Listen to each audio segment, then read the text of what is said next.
Une fois que ton objet est dans la viewport dans Unity, tu vas pouvoir bien sûr le modifier, le déplacer, l'agrandir, le rapetissir, etc.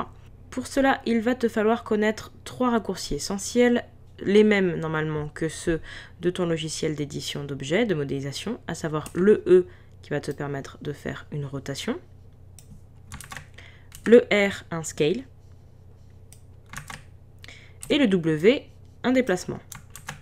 Comme tu le constates ici, par exemple, si je fais une rotation, je me retrouve à tourner en fonction de mon point de pivot, donc c'est celui que j'avais moi-même édité sous 3ds Max. Et par exemple, si j'avais souhaité ne pas le faire tourner avec ce point de pivot-là, j'aurais simplement eu ici à changer, parce que tu vois ici je suis en pivot, j'aurais dû simplement cliquer pour passer en center, ce qui fait qu'à présent je peux le tourner à partir du centre. Cette option est très pratique parce qu'elle te permet de modifier rapidement ton point de pivot sans repasser par 3ds Max, Maya et autres.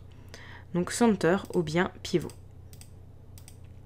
Tu retrouves ici les 3 points qu'on a vus, le E, R et W, donc pour tout ce qui est rotation, scale, etc.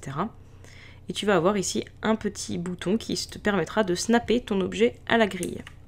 Par exemple, si je clique dessus, je vais pouvoir avoir un déplacement en fonction des carrés de la grille Unity qui est juste ici. Toutes ces options de transform, tu les retrouves bien sûr là, tu peux aussi les déplacer et les transformer à la main.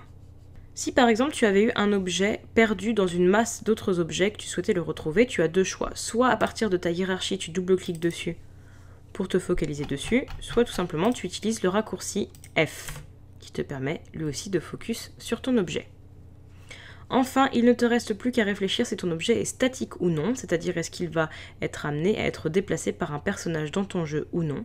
Si ce n'est pas le cas, s'il doit juste rester immobile là où il est, coche bien statique, de façon à ce que les lumières et les animations se calculent en fonction d'un objet qui n'est pas destiné à bouger.